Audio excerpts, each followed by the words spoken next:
बहुत पुराने ज़माने की बात है। रामू नामा एक लकड़हारा किसी गांव में रहता था। बड़ा ही मेहनती नौजवान था। सारा दिन जंगल में लकड़ियां काटता और शाम को लकड़ियों का गट्ठा उठाकर राजा के यहाँ पहुँचा आता। वहाँ से जो कुछ भी मिलता उससे अपना और अपने नन्हे से बच्चे सुंदर का पेट पालता।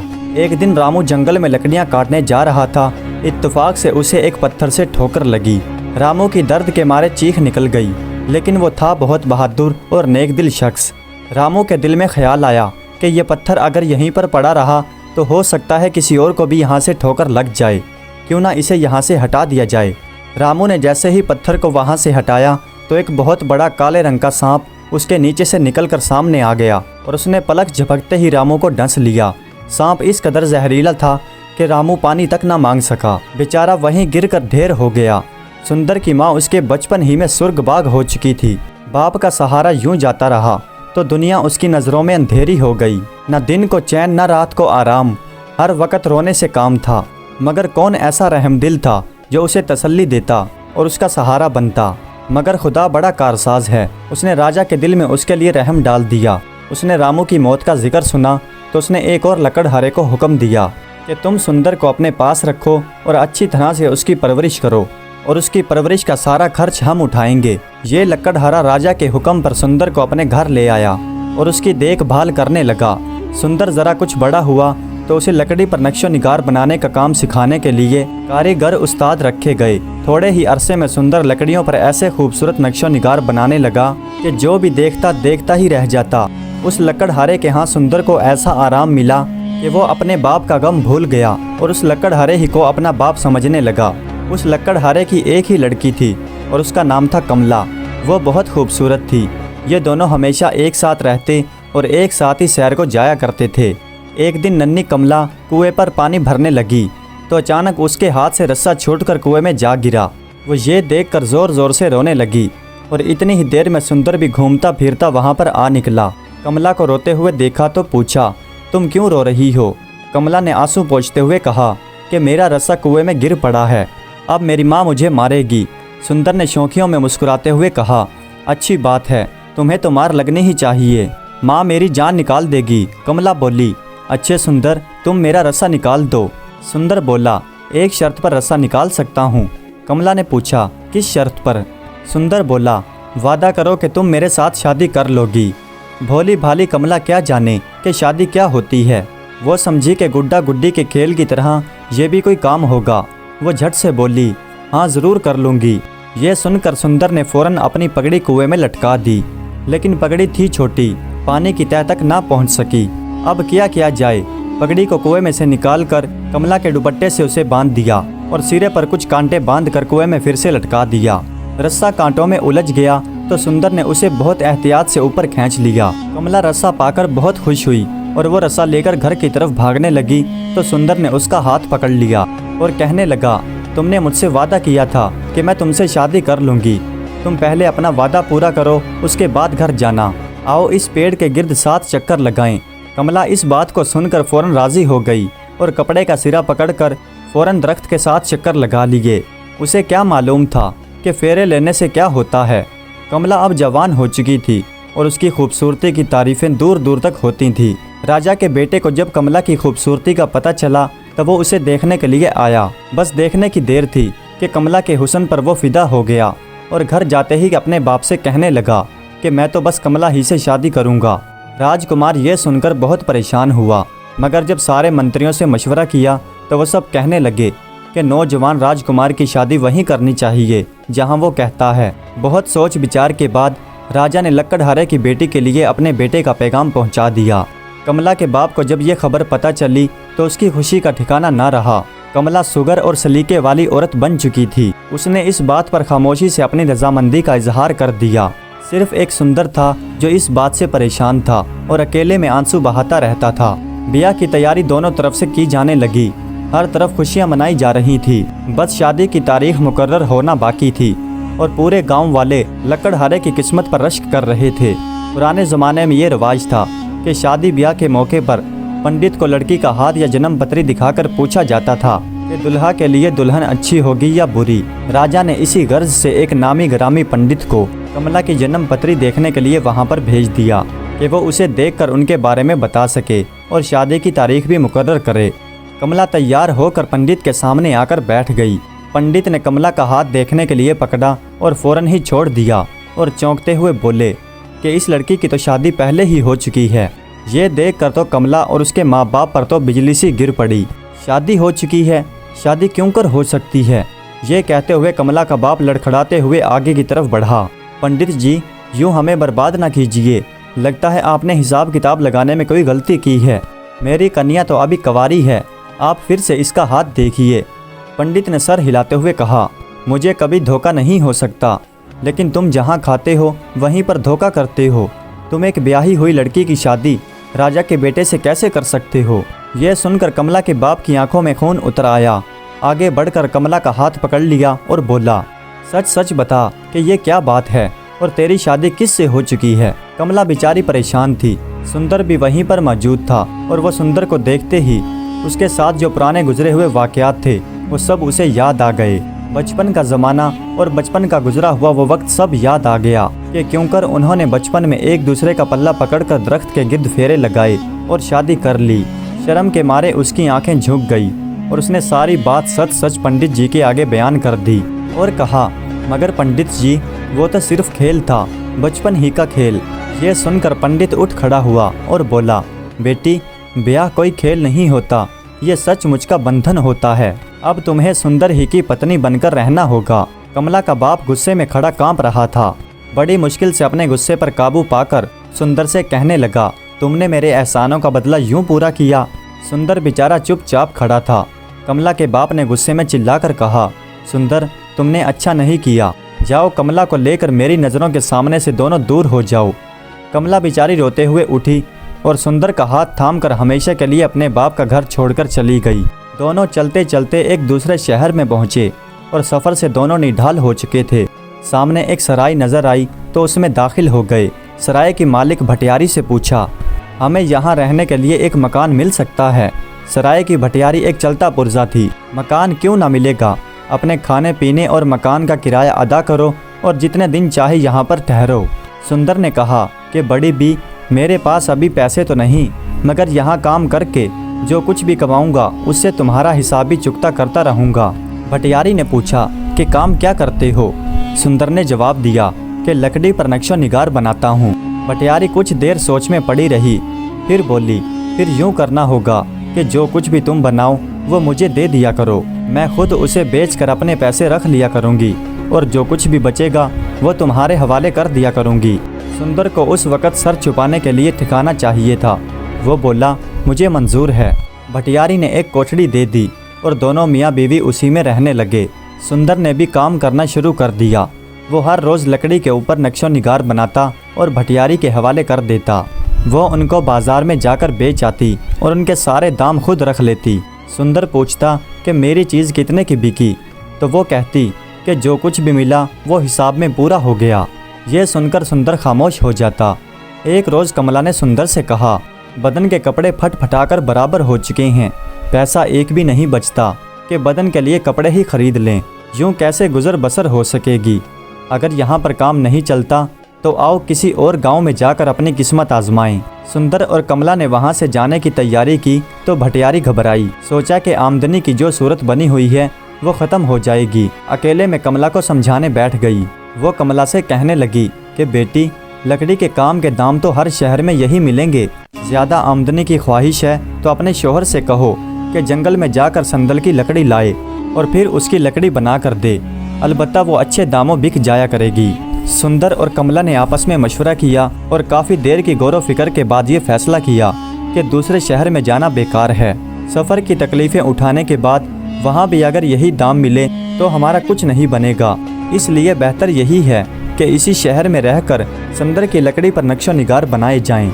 ये तय करने के बाद सुंदर ने भटियारी से पूछा कि संदर की लकड़ी कहाँ से मिल सकेगी। भटियारी ने बताया कि इस शहर के पश्चिम में एक बहुत बड़ा जंगल है, उसी में संदर के पेड़ खड़े हैं, वहाँ से जाकर ले आओ। सुंदर ने कहा कि मैं कल ही लकड़ी के लिए रवाना हो जाऊँगा। मेरी गैर हाजिरी में मेरी बीवी का तुम्हें ख्याल रखना होगा। अगले रोज़ सुबह सवेरे ही उठकर सुंदर जंगल की तरफ रवाना हो गया। जंगल का सामने वाला हिस्सा तो बहुत खूबसूरत और हरा भरा था। मगर सुंदर यूं यूं उसमें दाखिल होता गया तो जंगल बहुत घना और अंधेरा होता गया।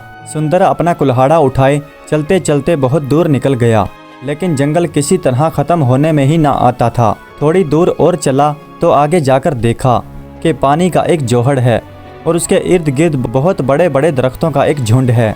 सुंदर ये देखकर बहुत परेशान हुआ कि भटियारी ने मुझे यूं ही मुसीबत में डाल दिया।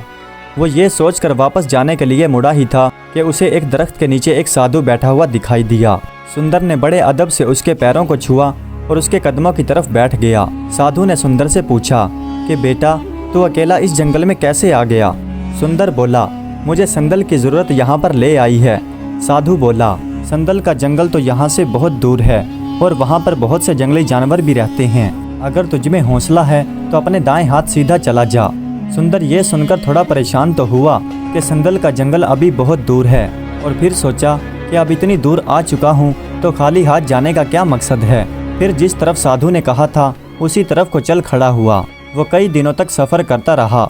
आखिर संदल के जंगल में पहुँच गया। सुंदर ने संदल की बहुत सी लकड़ियां काटी और वहीं से घास फूस की बैलों से एक बहुत बड़ा गड्ढा बनाकर बांध लिया और उन्हें अपने कंधों पर उठाकर वापसी के लिए चल पड़ा। अकेला आदमी और इतना बोझ सर पर। थोड़ी दूर चलता और फिर ज़मीन पर उसे रख कर बैठ जाता। एक रोज़ यूं ही झील के किनारे पर लकड़ियों का गड्ढा रखे बैठा हुआ था कि अचानक उसे जंगल में से एक औरत के चीखने की आवाज़ें सुनाई दी। ये लकड़ियाँ वहीं पर छोड़कर और कुल्हाड़ा हाथ में उठाकर उसी तरफ को भागा जिस तरफ से चीखने की आवाज़ें आई थी। थोड़ी ही दूर पहुंचा था कि उसने देखा कि एक शेर ने हिरनी को पकड़ रखा है और उसका काम तमाम करने को है। सुंदर ने आओ देखा न ताओ और कुल्हाड़े से शेर पर हमला कर दिया। शेर ने हिरनी को तो छोड़ दिया और गजबनाक होकर सुंदर की तरफ लपका। सुंदर भी पूरे जोर के साथ शेर पर हमला कर रहा था। शेर थोड़ी ही देर में ठंडा हो गया, लेकिन शेर के साथ लड़ने में सुंदर को कई जख्म आ गए और उनसे बहुत ज़्यादा खून बह जाने की वजह से वहीं पर बेहोश होकर गिर पड़ा। सुंदर को जब होश आया तो उसने देखा कि वो एक झोंपड़ी में पड़ा है और उसके करीब एक बूढ़ी औरत बैठी फिक्रमंद नज़रों से उसे देख रही है। सुंदर ने कराते हुए उससे पूछा कि तुम कौन हो? बूढ़ी औरत ने कहा कि मेरा शौहर एक लकड़हारा था, वो मर चुका है। अब मैं अकेली इस झोंपड़ी में रहती हूँ। साल भर जंगल में जड़ी बूटियाँ जमा करके हर साल शहर में जाकर उन्हें बेच आती हूँ। उनसे मुझे जो कुछ भी मिलता है उससे अपना पेट पालती हूँ। सुंदर ने दर्द के मारे आंखें बंद करके पूछा, मैं यहाँ कैसे आया? बूढ़ी औरत ने कहा कि मेरी हिरन पर एक शेर ने हमला कर दिया था। मैंने शोर मचाया तो तुम कहीं आसपास ही थे। मेरी आवाज़ सुनकर तुम आ गए और शेर को मार भगाया और मेरी हिरनी को बचा लिया। शेर से लड़ने में तुम जख्मी होकर वहाँ पर गिर पड़े थे। मैं तुम्हें अपनी झोंपड़ी में उठा लाई। सुंदर ने उठना चाहा, लेकिन बूढ़ी औरत ने उसे रोक दिया और कहने लगी, तुम्हारे जिस्म में से बहुत सा खून निकल चुका है, अब तुम्हें हिलना झुलना नहीं चाहिए। मैंने तुम्हारे जिस्म पर एक जंगली बूटी पीसकर लगा दी है। उम्मीद है कि उससे तुम्हारे जख्म जल्द ही भर जाएंगे। सुंदर यहाँ अरसे तक बीमार पड़ा रहा और बूढ़ी औरत उसकी देखभाल करती रही। सुंदर को यहाँ से गए काफ़ी दिन गुजर गए और ये देखकर भटियारी परेशान होकर सोचने लगी कि सुंदर की वजह से जो आमदनी होती थी वो भी रुक गई और कमला को खिलाने पिलाने का जिम्मा मेरे सर पड़ गया। अब किसी तरह से इससे जान छुड़ानी चाहिए। कमला खूबसूरत तो थी ही। भटियारी ने सोचा कि इसे किसी के हाथ बेच दिया जाए तो अच्छी खासी रकम मिल जाएगी। शहर का एक सौदागर बर्दा फरोशी का कारोबार किया करता था। भटियारी ने उससे मिलकर कमला को बेचने की बातचीत उससे कर ली। सौदागर ने भटियारी से कहा कि कीमत लड़की को देखने के बाद तय होगी। भटियारी ने घर आकर कमला से कहा कि तुम हर वक्त घर में बैठी रहती हो, आओ तुम्हें एक जगह मिलाने के लिए ले चलूं। घर से बाहर निकलकर तुम्हारा दिल बहल जाएगा। कमला का कहीं जाने का जी तो नहीं चाहता था, लेकिन भटियारी ने उसे मजबूर किया तो वो तैयार हो गई। भटियारी उसे बहला फुसला कर सौदागर के यहाँ ले गई। कमला को अंदर सौदागर की बीवी के पास बिठाया और खुद उठकर वहाँ सौदागर के पास आ गई। उसे साथ लाकर दरवाजे में से कमला की शक्ल दिखा दी। सौदागर ने सोचा कि लड़की बहुत खूबसूरत है, राजा के यहाँ दासी बनाकर बेचा तो बहुत अच्छी खासी रकम मिल जाएगी। माकूल रकम भटियारी के सपुर्द कर दी और भटियारी रकम लेकर बहर की बहर सराय की तरफ चल दी। भटियारी काफ़ी देर तक ना आई तो कमला ने परेशान होकर सौदागर की बीवी से कहा कि आप बाहर जाकर तो देखिए कि वो कहाँ रह गई। सौदागर की बीवी ने वापस आकर बताया कि वो तो वहाँ से चली गई और आपको मेरे शौहर के हाथ बेच गई। कमला ने जब ये सुना तो अपना सर पीट लिया। फिर कुछ दिनों बाद सौदागर उसे लेकर राजा के यहाँ बेचने के लिए चला गया। राजा ने कमला को देखा तो उसे बहुत पसंद किया और जब अपने राजा बेटे के लिए कमला का रिश्ता तय किया था तब राजा ने खुद उसे नहीं देखा था।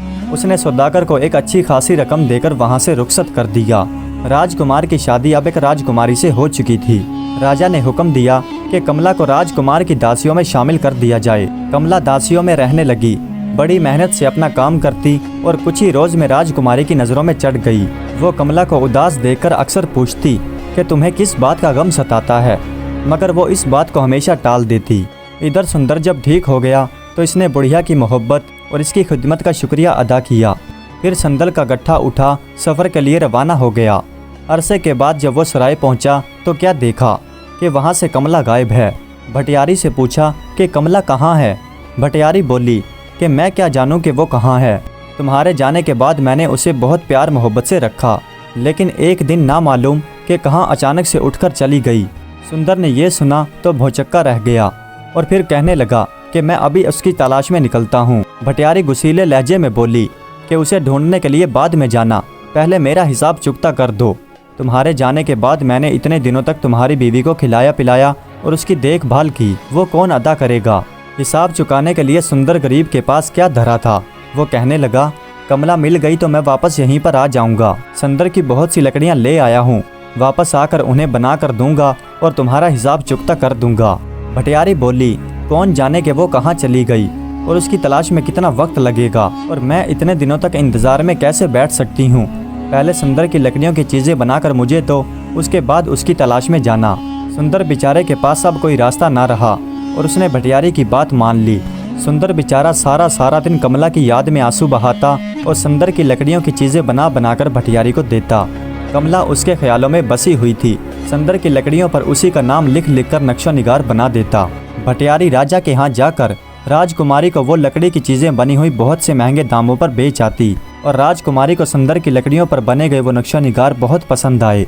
सुंदर की लकड़ियों से जितनी भी चीज़ें बनाता सारी की सारी राजकुमारी उन्हें ले लिया करती थी। एक दिन राजकुमारी ने कमला के काम से खुश होकर सुंदर का पक्खा बना हुआ उसे दे दिया और कहा तुम अपने कमरे में सारा दिन उदास और परेशान पड़ी रहती हो, इस पंखे की खुशबू से तुम्हारा मन बहलेगा। कमला ने बड़े अदब से शुक्रिया अदा किया और पंखा लेकर अपने कमरे में चली गई। वहाँ पंखे को देखा तो उसकी बेल में अपना नाम लिखा हुआ पाया। समझ गई कि ये काम मेरे सुंदर का बनाया हुआ है।